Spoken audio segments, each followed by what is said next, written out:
Hey everybody, how you doing? It's your boy Shaheener coming at you with another tier list video. And before we get started, there's a couple things have been going on. So I have my own place. So hopefully more content will be coming out over here once my big video is done. So this is kind of one of the reasons why I wanted to put this one out, is so at least it'll tide everybody over until that video comes out. Hopefully by the mid of this year. I don't know exactly. I still gotta get started. I just got internet like an hour ago. So also for those that donated to the charity campaign at the end of last year for the Trevor Project, I am a man of my word. So this was the $900 milestone, was that I dyed my hair. I wanted it to be more of a silverish blue, and it didn't turn out good at first.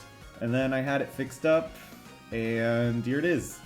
So I also wanted to have a video out where I had the dyed hair, just to show that it existed. And then very soon I'll probably have another video where I have my head shaved. So expect that sometime soon, I guess. But without any further delay, let's get into this tier list. So as you could all tell, this is a tier list of the main series Pokemon games. Basically, I've kind of already gone in depth about these games on the Season 1 of Pokemon Babblers podcast, which if you want to check those out, the link to the playlist is in the description. But I'll just be kind of going back over just more of a condensed version of my thoughts on these games and giving them a ranking over here from F to S like we've done with the individual Pokemon tier list videos. This is going to be more of a stream of conscious, I guess, just because I don't have all my exact notes of everything that's different in there, so it's just going to be kind of going over some features, my thoughts on them, and where I would rank them. Alright, so first things first, of course we got to go over Generation 1. We talk about Pokemon Red and Pokemon Blue, and of course this is just what started all, this just laid the groundwork for everything. And my first game, of course, was Pokemon Blue, and I didn't get Red until way later, actually. By way later I mean a few months ago. But yeah, I definitely played a lot of this when I was a kid, before Pokemon Yellow came out, and it's still really fun, but it's more of to play it as just for nostalgia's purpose, or if you are playing on the Virtual Console on 3DS, then you could have those Pokemon transferred over to the 3DS games and then up to the Switch. So I mean, I wouldn't really go back to playing it on a handheld because it really isn't a proper way of getting them up to Generation 9 without going through just a whole bunch of just stuff. Yeah, because the games have kind of shown their age. It's definitely slow, unless you're on the bicycle. There's no running boots, which honestly was such a huge quality of life improvement they had from Gen 3. But I mean, it showed off some of the best Pokemon designs, some of the worst Pokemon designs in my opinion. Battle mechanics were kind of just whatever. You could pretty much just destroy everything if you have Alakazam, but that also means you have to have a friend to trade with, which as a kid I didn't really have any friends, so I pretty much had Kadabras and Machokes on my team. I mean, for what it's worth, they are really great games. I would definitely put those, I'd put them into B tier for sure. Alright, and of course the next one in Generation 1 would be Pokemon Yellow, which it's based in both the games and in the anime. It's kind of like a hybrid of the two, although it's more in with the video games. I do think that this one was better than Red and Blue, but only by such a slim margin. But I mean, the partner Pikachu, I mean, that was cool to have, but also, honestly, I traded the Pikachu over to Red and Blue, evolved it, and then sent it back over so I could have a Raichu, but it was kind of lonely to not have the partner Pikachu walking around, which was a really good mechanic. I was just a stupid kid. And yeah, it just plays off of Red and Blue in terms of mechanics and stuff, so there's some small things that are different, some for the better, but I mean, it's still Gen 1. So I'd only play it just for funsies, but only on Virtual Console. So I'd have to put Yellow into, I'd probably put it into B tier as well. Alright, Gold, Silver, Crystal, Gen 2. And these ones are some of the best games that have ever come out for Pokemon, just flat out. They really fine-tuned the details from Red, Blue, Yellow. And the Pokemon editions were fantastic. Even though there was only like 100 of them, they really had quality in this generation. These are the games that I probably played the most as a kid.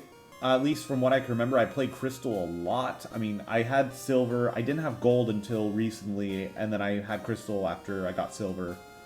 And yeah, these ones were just incredible. I don't really have any complaints on them. I'm sure that in Babblers I probably have something, but as of right now, I can't think of anything. Those are S tier, definitely. Alright, Ruby, Sapphire, and Emerald, Gen 3. And these games came out when I was around like 8 or 9. And they were just...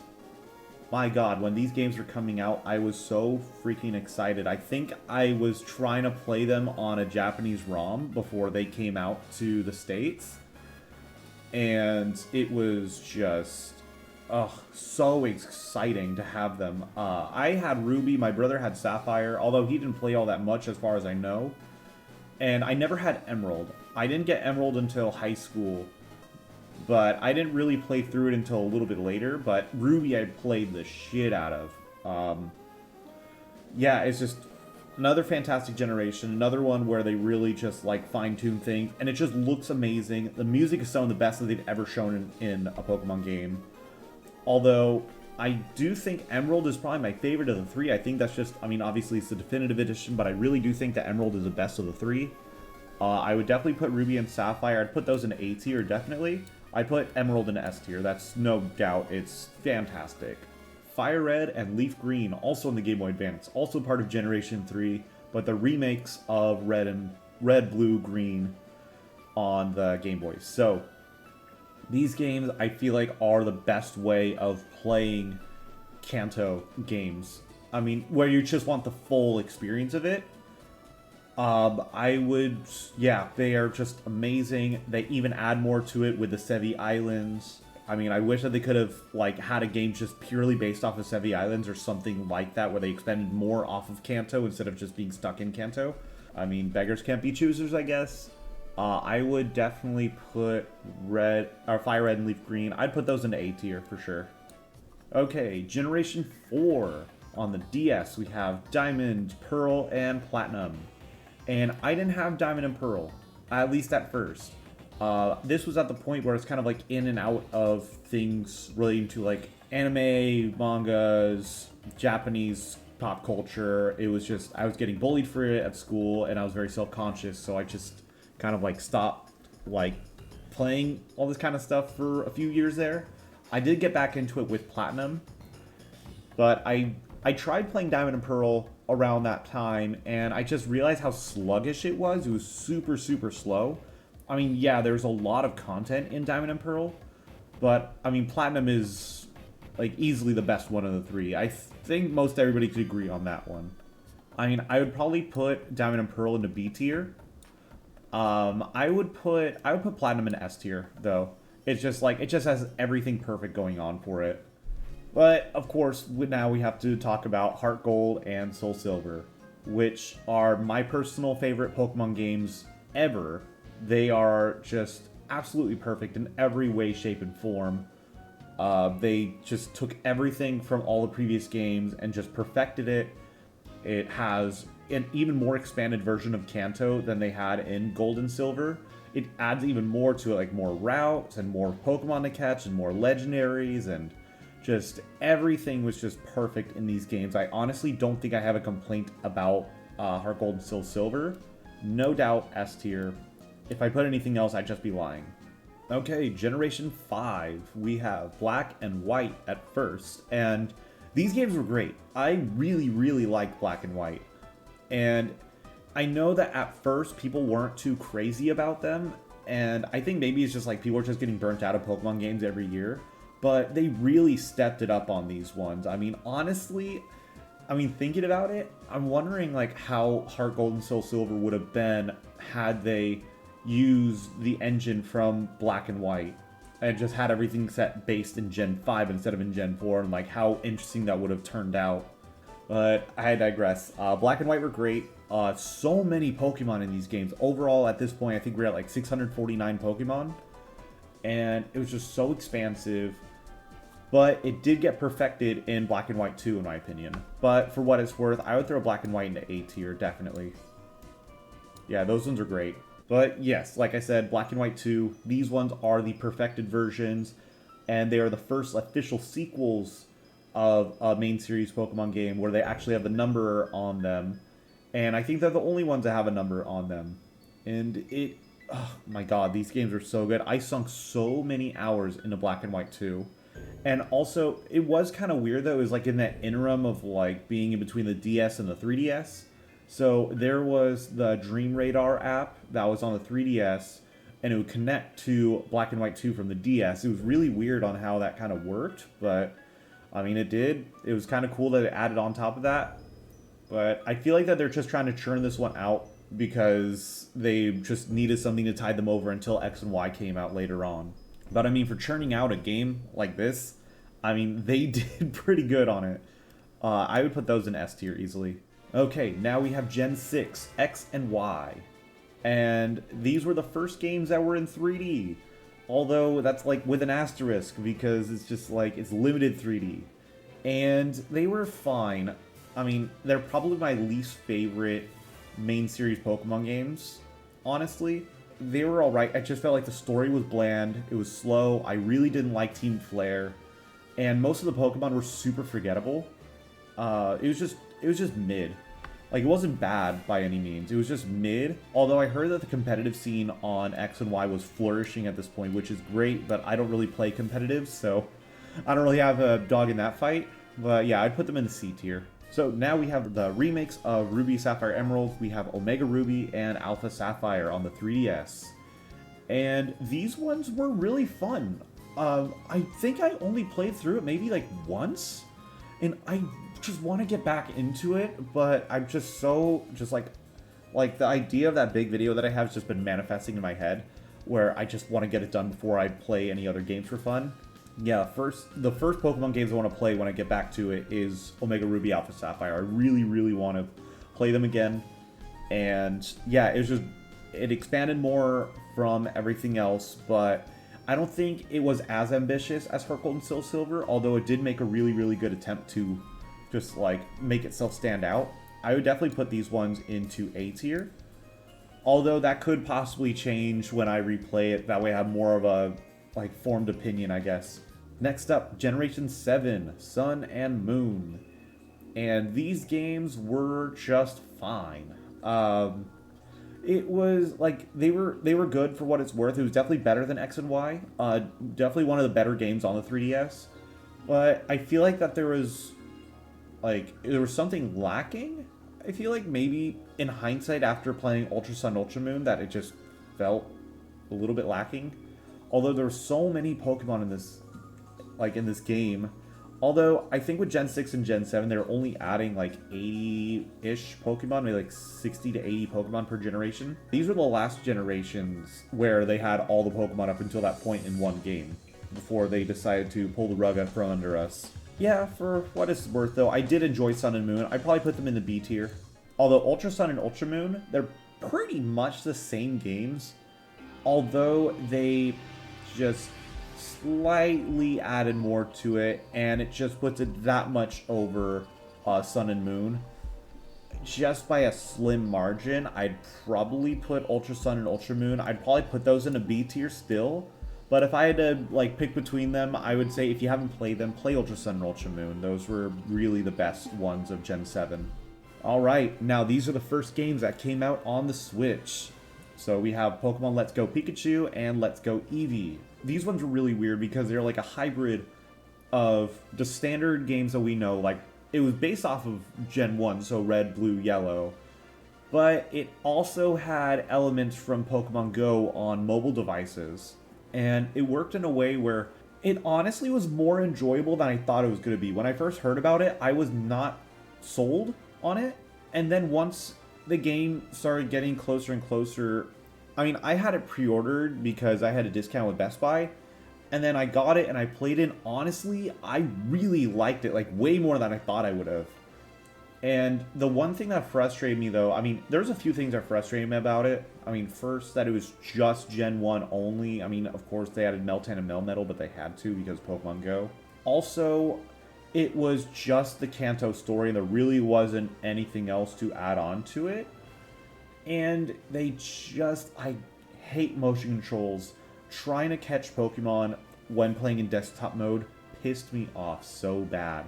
But on handheld mode was so much better with gyro that oh god, it was so annoying to me. Maybe it's just because I'm incompetent. Honestly, I think that's probably it. But had they allowed you to just use a controller to like move around, because the Pro controller even has like gyro sensor in there, so I don't know why they couldn't have just done that. I mean, if they ever do like a Let's Go in Johto or another Let's Go game, they really should do that, honestly. But either way, I'd still put them into A tier, though. I really did like them. Alright, so next up we have Generation 8. We have Pokemon Sword and Shield. And I didn't buy these initially at launch because I had some strong opinions about the whole Dexit situation. I just wasn't really happy with it, and I just didn't want to support that directly. So I bought my game from a third party, just because, I don't know, maybe that's just the hill I'm gonna die on, but I miss having all the Pokemon in one game. I mean, that could be a video thing later on, like a ramble. But, yeah, I ended up getting them. I had Shield, no, I had Sword at first, and then I got Shield later on. And I definitely enjoyed them more than I thought I would have when the DLC came out. Base game was okay. It wasn't anything to write home about. It was a little bit better than X and Y, but it wasn't as good as, like, I don't know. It just was kind of just, like, all over the place. Like, story was fine. Like, especially as the story went on, it got better and better. But base game was just, it was alright. I mean, it looked kind of ugly in places. A lot of the Pokemon that they showed, or that they brought in, were just whatever. And, I mean, the raids were fun, but it broke the game if you did those ones, at least if you just stayed in the wild area. It really broke the game, and it just made you super OP for the rest of the game. So, like, that's what I did. I mean, I didn't know when I was running through some dens with my friend Bono, that I was going to be just OP the rest of the game. At least that's how it was in Sword. But in Shield, I think I learned from that, and I just tried to play normally. And even then, I still felt like I was way ahead of the curve. But, I mean, I would put Sword and Shield. I would put the base game into C tier. But then they had DLC. These were the first games that had, like, DLC expansions instead of its own standalone game. So there was the Isle of Armor, and there was the Crown Tundra. Isle of Armor is whatever, in my opinion. I mean, it's fun at first, but I feel like it only lasts for so long. I feel like it's kind of just, I don't know, this was the first idea we had, so let's just run with it. And it didn't really leave as much of an impact for me as Crown Tundra did. I would put the Isle of Armor I'd probably put it into B tier, though. I mean, I do like it more than the base game for the most part, but it still is just, like, it's just not there yet. Or, well, I mean, it just wasn't fully there, I guess. And so Crown Tundra, though, Crown Tundra was definitely the best part of Sword and Shield, just flat out. In Generation 8, this was the best part of it. And so, if you're playing Sword and Shield at all, the DLC, I mean, you have to buy both Crown Tundra and Isle of Armor at the same time. It's all just part of a bundle. But just Crown Tundra is worth it alone. It's so good.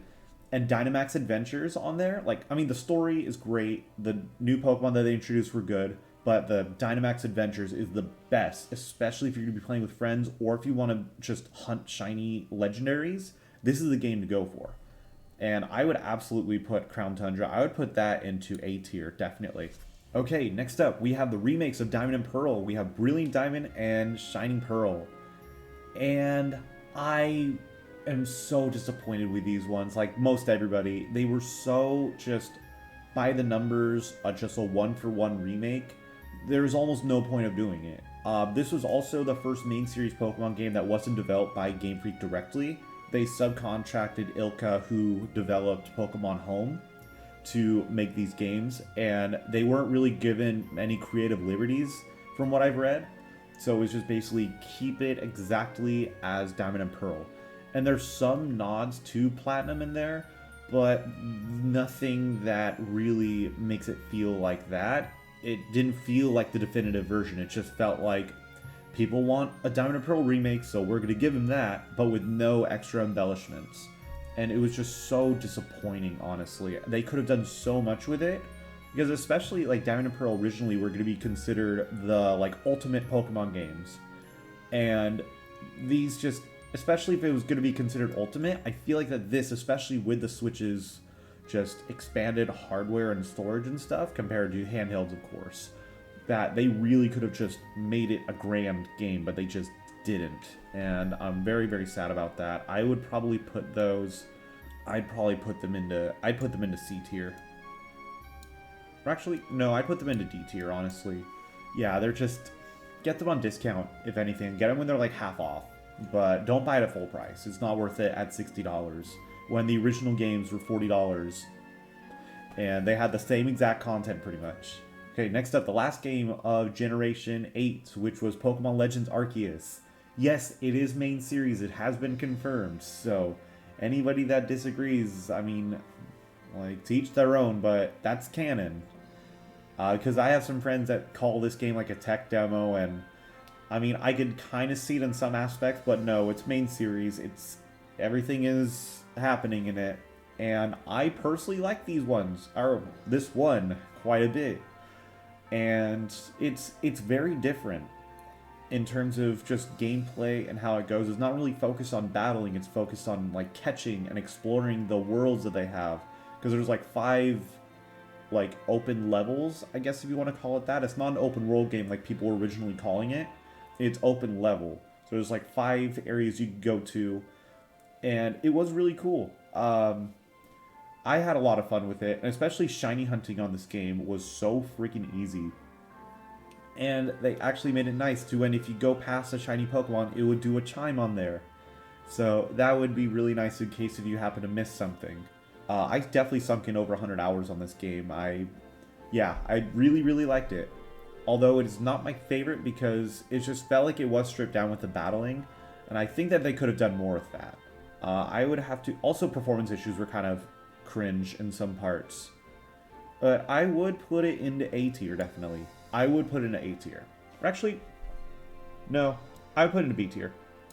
Yeah, thinking about it, I'd put it in B tier. Okay, last but not least, Scarlet and Violet, Generation 9. And of course, this is before any kind of extra stuff that they might be adding. This is recorded as of January 27th of 2023.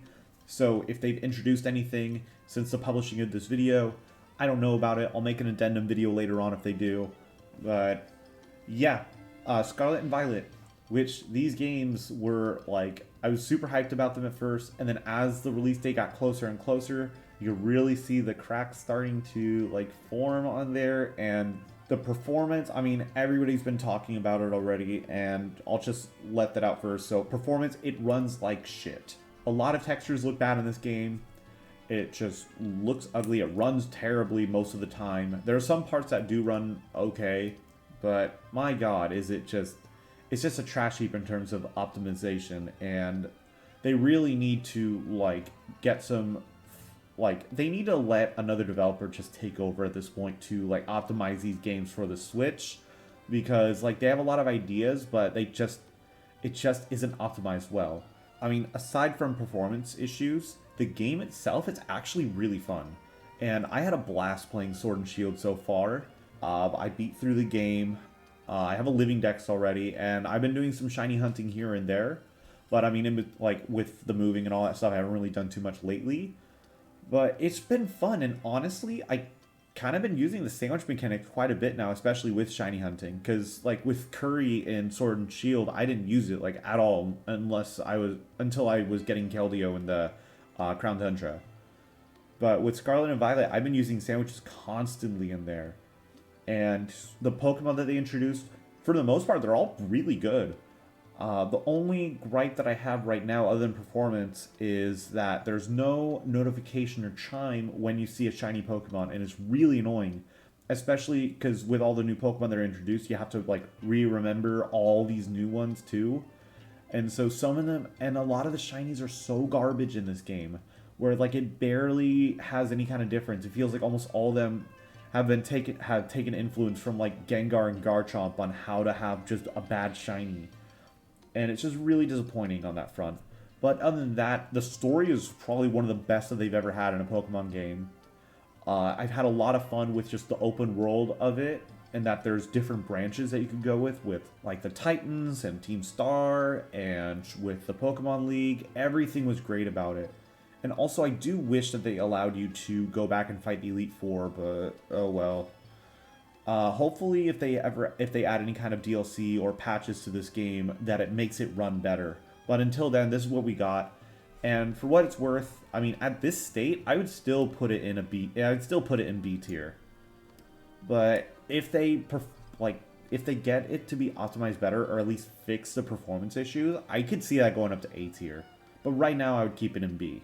But yeah, that's it. That's my tier list for the main series games. I don't recall on how it fares to my actual ratings in the Babblers episodes. I mean, call me out in the comments, I guess, on that one.